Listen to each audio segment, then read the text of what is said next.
All right, so we're recording another one. Yes, in a way that I've always hoped that we would be able to do the podcast, is right at our regular stations. Yes. So, this is going to be interesting because we have an urban legend that is known across the United States, but yet right next to it is a real event that happened. Well, what is it technically? Is it an urban legend or a rural legend, or is it kind of in between? It's an urban legend. Yeah, urban legend? Yeah. Pretty much? Pretty much. Okay.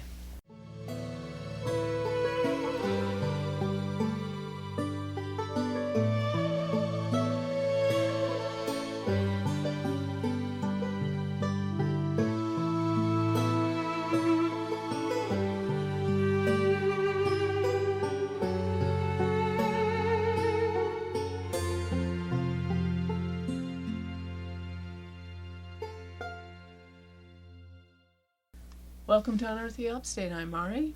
I'm Matthew. And today we're going to be visiting Angola, New York. And the first thing, there's actually two things connected to Angola. And the first thing was kind of brought in the public's eye a few times in the last few years. One was a season of American Horror Story, figured a character that was based on one of the urban legends around Angola. And the other is the Travel Channel decided to go to Angola and to see if they could find said urban legend. We talk about the urban legend, you're going to find Angola doesn't have the monopoly on it, if you will. All right. The other thing Angola has is a actual event that happened that was pretty horrific when it happened. And what I find interesting is the event did happen, yet the urban legend is really not connected to the event in any way, which I think is intriguing. But let's start with the urban legend, because this one people might be familiar with. There are urban legends that appear in multiple places across the globe. The White Lady is one of the most famous. She is well known around Chicago. But other places can claim that they also have a White Lady, and it appears to motorists ask for a ride home.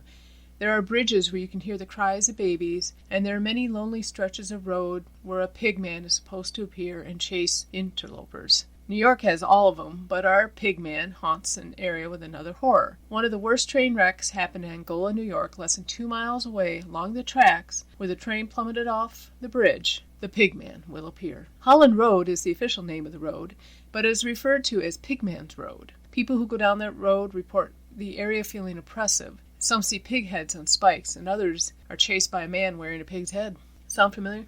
Yeah. You've heard this story before. A lot of stories like this. Yeah, okay. From the first time I read Lord of the Flies to... Oh, yeah. I won't go into it. But yeah. But the story of the Pigman is a tragic one. Apparently there was a butcher who was born deformed that wanted to keep to himself. When he was in his bad moods, he would take the heads of the newly butchered pigs and put them on stakes near his home. His way of warning people to stay away. Some teenagers ignored the warning, and according to the urban legend, he murdered the teens and staked their heads along the road. Again, typical urban legend. All right? Yeah, it does. Right. So it sounds very familiar. Well, there are other pigmen across the United States. Hawkinsville, Georgia, their story is almost identical, right down to the road it happens on, which happens to also be called Holland Road. And the bridge on the road is called the Pigman Bridge. It's really intriguing. Is this just a case of copycatting, or is it? I don't know. It's really intriguing. I mean, it's right down to the name of the road and everything. So this one's like. So it's just easy for people to associate a pigman with Pigman Road. Or Holland Road that becomes Pigman Road. It was kind of interesting. Yeah. They're so interchangeable. But they also have the beginning where teenagers scoffed at the idea that the guy was, they didn't heed the warnings and. Oh no, they never do. They never do. They didn't heed the warnings, and he went after them and killed them. But they also have another tale, which does separate it from the Angola one, which is far more tragic. This pigman, and when you hear the secondary tale, wasn't mean or insane. He was an animal trainer. But while he was training a group of pigs for a circus, the pigs went crazy and killed him. And then he supposedly haunts. As they will if they've been bridge. Starved. And they'll go after anything that falls into their pen. But what's interesting is I don't see that pigman going after people with, to kill them. But yet he's tied into that somehow. So, okay. Although swine can be very aggressive, it's not a fait accompli that you're going to be torn to shreds. Exactly. If you should happen to find yourself in the company of pigs. There is a fourth one we could talk about, but he was in Canada and he was real. We might mention him again later.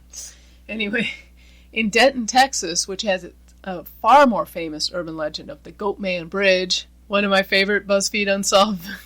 Oh yeah, old Shane, spirit gun, was ready to slap leather. Or anybody, or any other supernatural. I'm dancing on your bridge. I'm dancing on your bridge. Goatman. It was Goatman. Goatman. It was Goatman. Goatman. Yeah.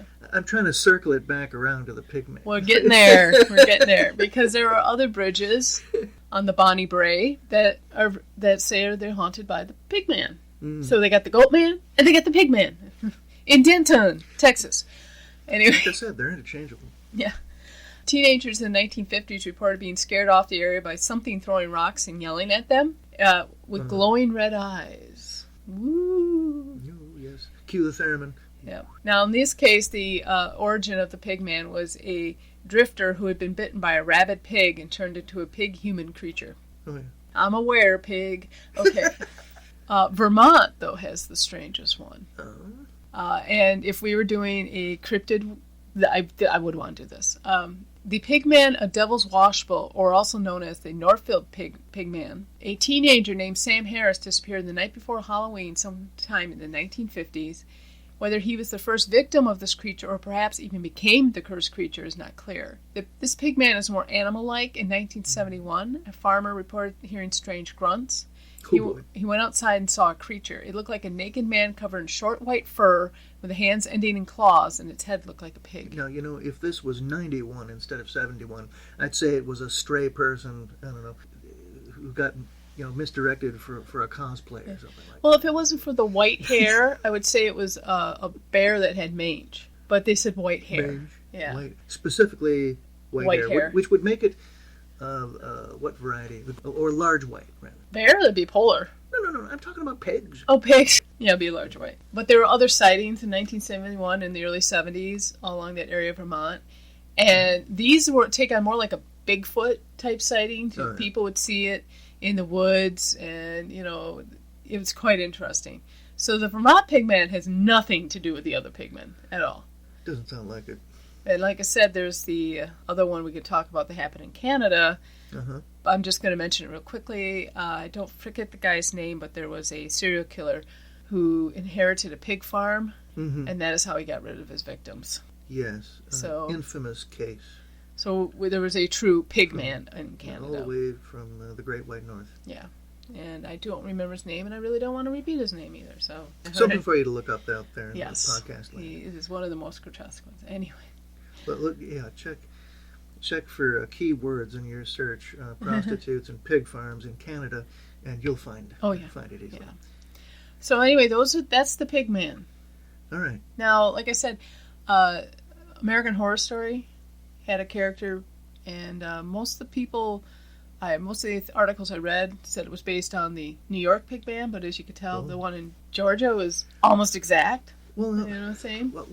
We have a run on these Pigman stories throughout American history. Right. So, what's really, goodness sakes, is it something about the idea of being torn to shreds by a herd of swine? Well, it's interesting. It's all on the eastern side of the United States. Yes, it is. But if you include Texas as eastern, they probably don't like. But I don't see any in the western side in the United States. I didn't find any examples. No, and there are pig farms out there. Oh, there are huge pig farms out there. I don't know. Maybe it was the stigma of being an actual pig farmer, but two of them were mentioned to be butchers. In fact, the one in New York, there's a few articles I read insisted that there was an actual murder that happened in the 1960s where a butcher was found hanging from one of his own meat hooks. I did look into newspapers. I never found a thing. And you would think something that sensational would at least made a mention. Sure. If the story has the wrong names attached to it, and those names are associated with I even expanded my search to all of 20th century.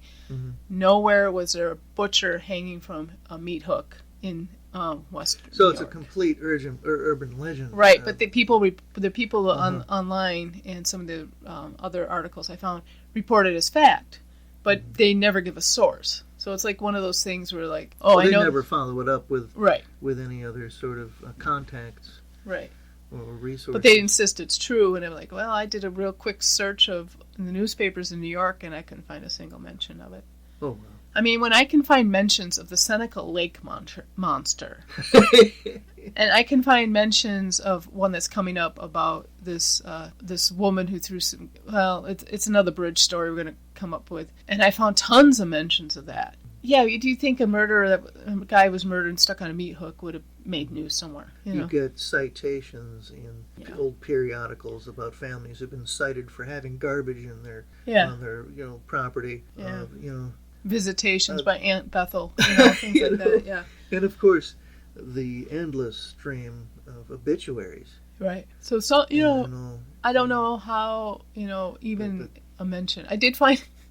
Oh, I will take that. There was a mention of a murder in Angola, but they were talking about Angola, the country, not Angola, the town. Right. So I take that back. I did find one reference. Well, this that was Angola wrong. precedes the subsequent Angola. I'm not sure. Right? I'm not sure. All right, then. But yeah, let's go back to Angola and talk about the actual event that happened. And there are plenty of newspaper articles supporting this, a few biographies that support this. This really happened, and I think it's more terrifying than any Pigman. So it was a train wreck. They almost killed a member of a prominent industrial family, and then had far-reaching consequences in rail travel because of the event. So it's December 18th, 1867. It's a little after 3 p.m., and the last coach, the Buffalo-bound New York Express of the Lakeshore Railway, derailed near Angola, New York, killing 49 people. The train had left from Cleveland at 6:40 a.m.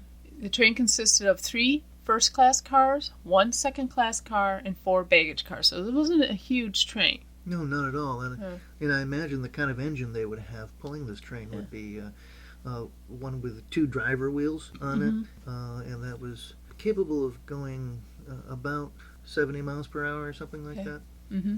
Usually a wood burner. Right.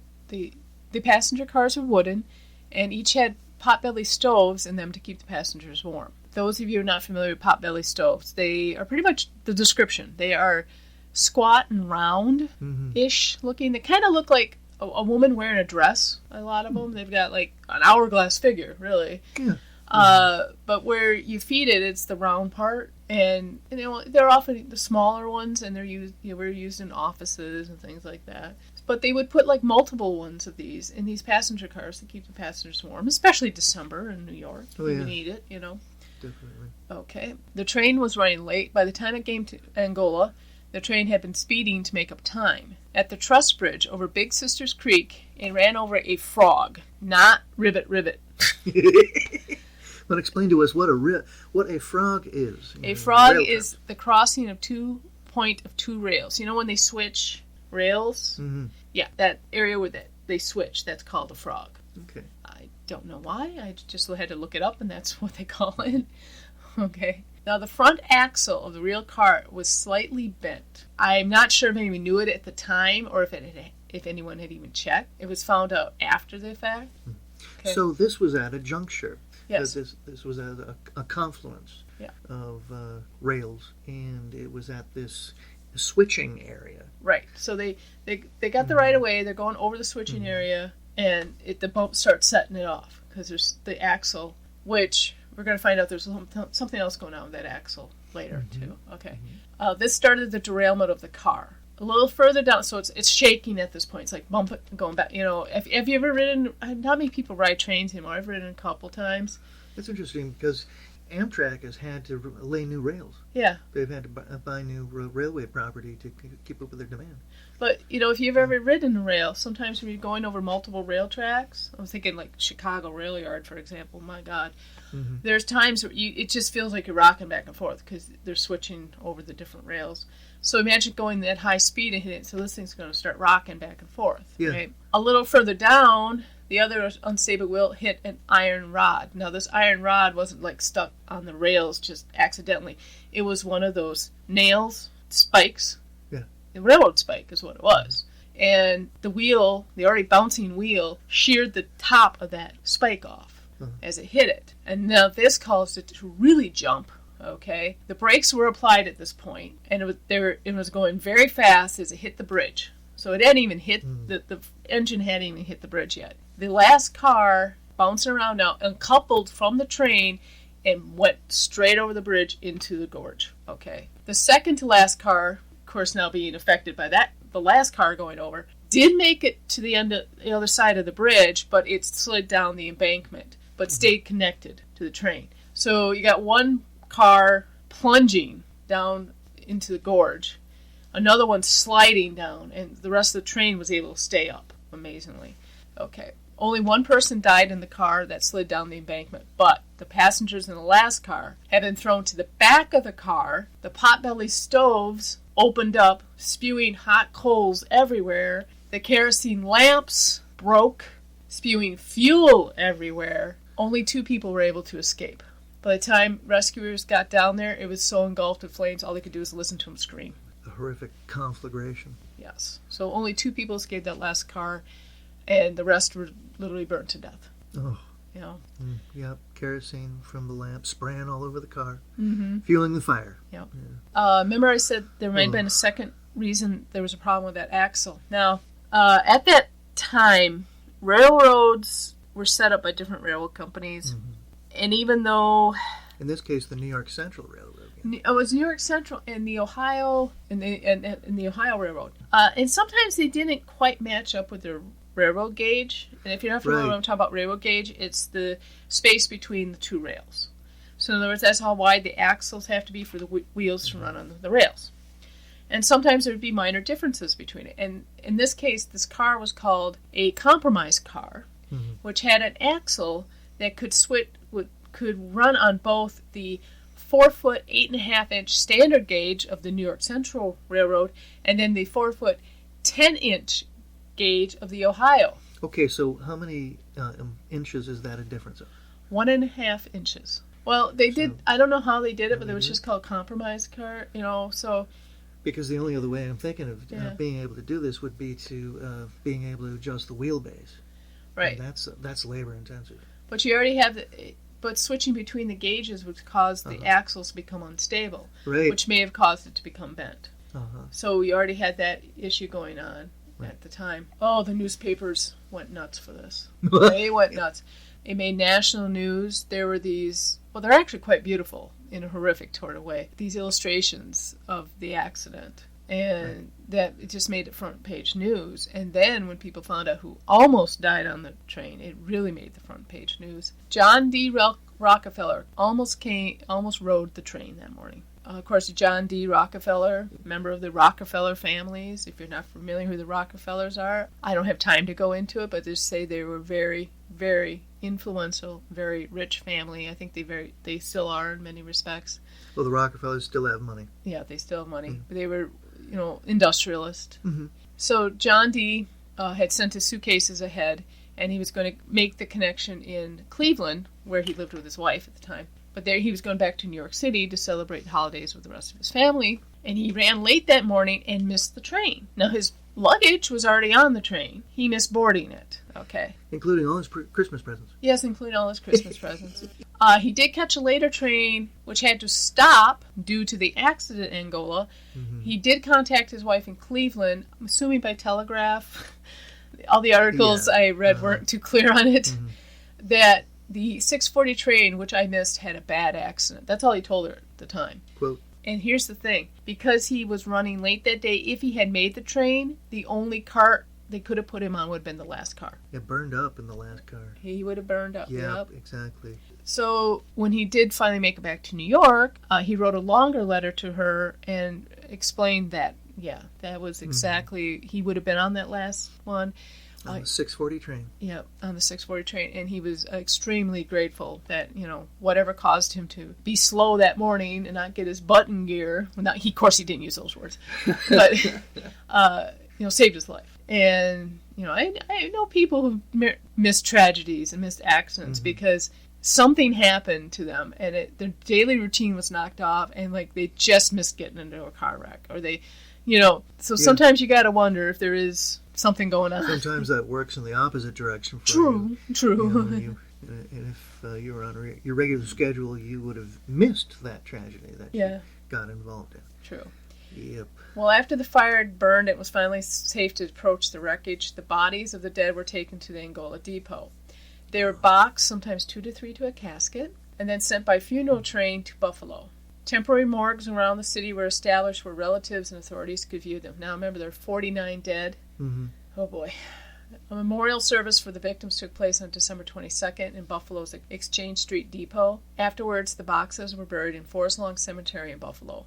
Officials claimed 19 people laid in the boxes, but the passenger list that they could find, because some had not been taken, did not list everyone on the train. Some of the names of the passengers were not taken when they bought their ticket? Or they couldn't find the list. Or they couldn't find... Oh, okay, I see. Okay, so the record keeping was very shoddy. Oh, wow. So they don't know all the people. So where are... Am I jumping ahead by asking this question? Where are the victims of the... Forest Lawn. Forest Lawn. They are in Forest Lawn, Buffalo. Now, here's the interesting fact. Okay. There used to be a plaque near the bridge in Angola that explained what the Angola horror was. Uh-huh. And there used to be a plaque in Forest Lawn that explained that this one bare patch lawn was where these railroad victims had been buried. Both plaques are gone and have not been replaced. Or I think one has been replaced. Wouldn't that make an interesting trip? Yeah. For some intrepid podcasters to go up there.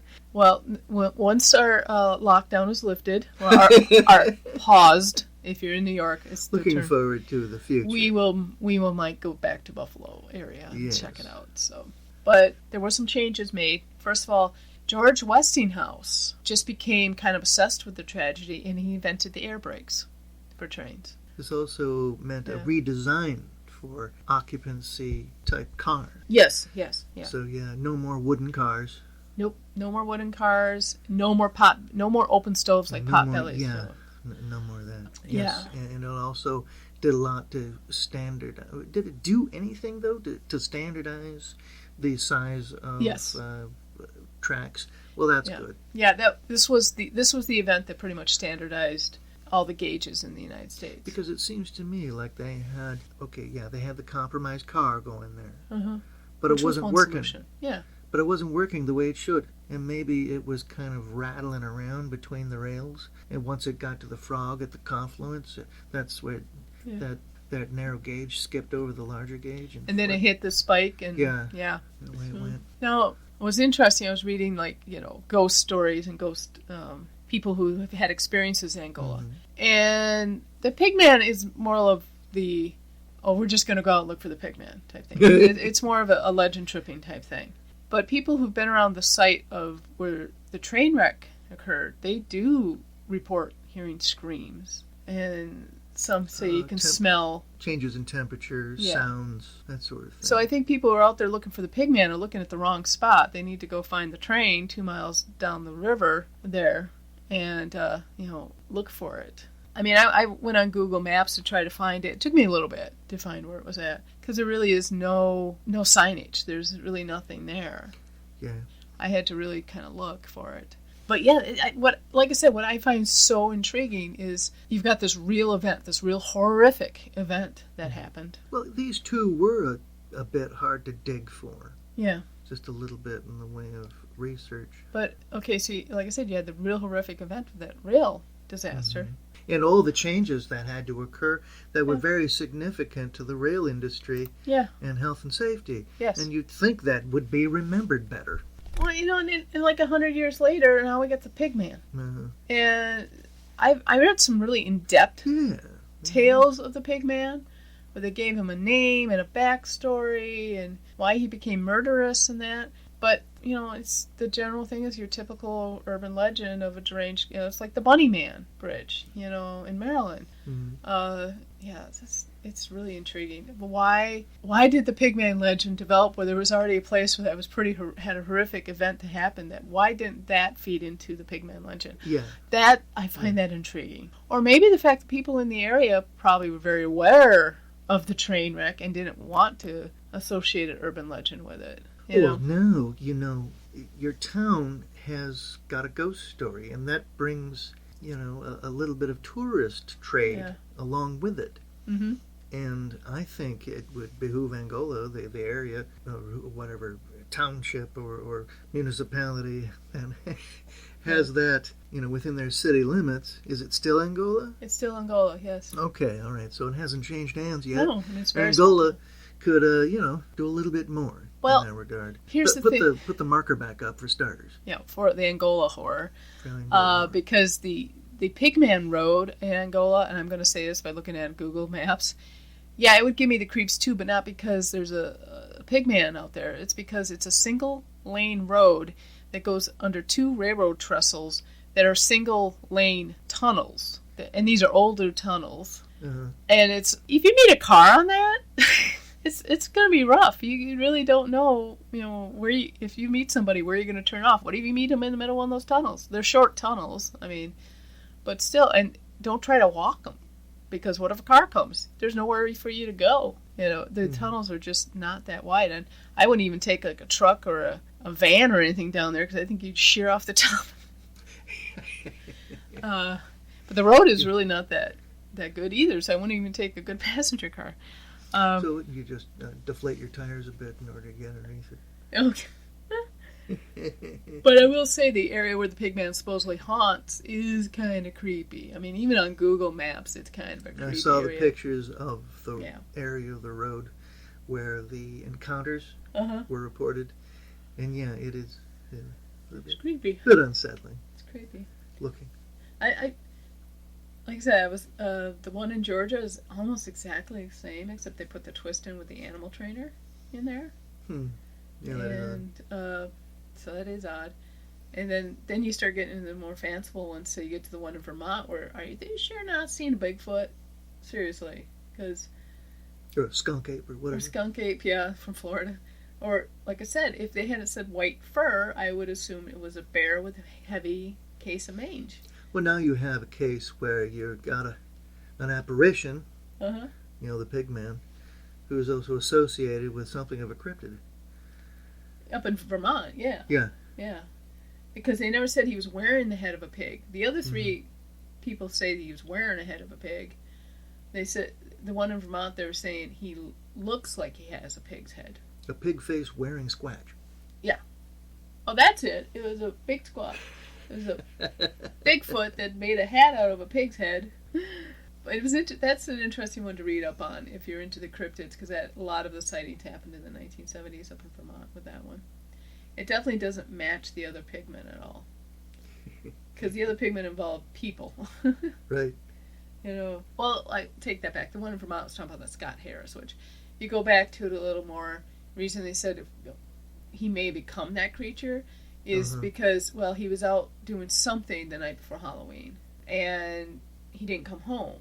But there's another story who said he did come home and basically told his mom he'd sold his soul to the devil, and she got so distraught she killed herself. Again, there's no actual newspaper article or anything.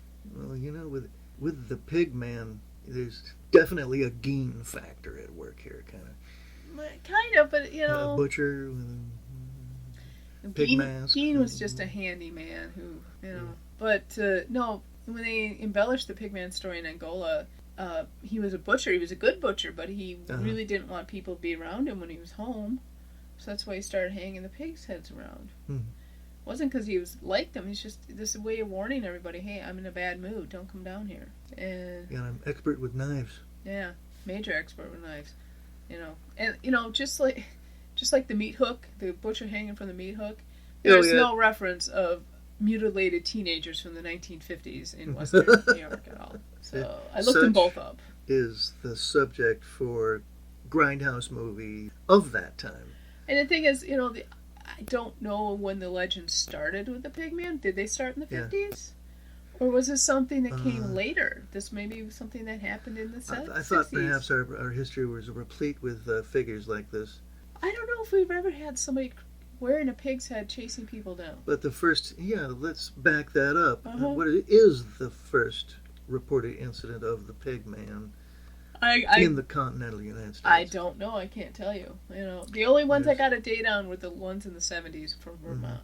But that really, I don't know, the ones in Vermont don't seem to be related too. You get the one, person in the 1950s possibly becoming this creature and chasing teenagers again. Right. But then you get this creature that's being seen in the 70s. Right. So I don't know if they just called it Pigman because they already had the story of the crazed pig-wearing person who goes after teenagers in the area, and then this weird thing started to happen, and they just kind of combined them. Or is it indeed the association with the name of the street? Well, now see, here's the thing. None of them are actually called Pigman. None of them are actually named that. I mean, two of them they're are just known as... They're known as Pigman or Pigman Bridge, and... So there's no literal reference. No, there's no literal reference to Pigman. I mean, the two roads are Holland Road. Holland Road. Yeah. Then.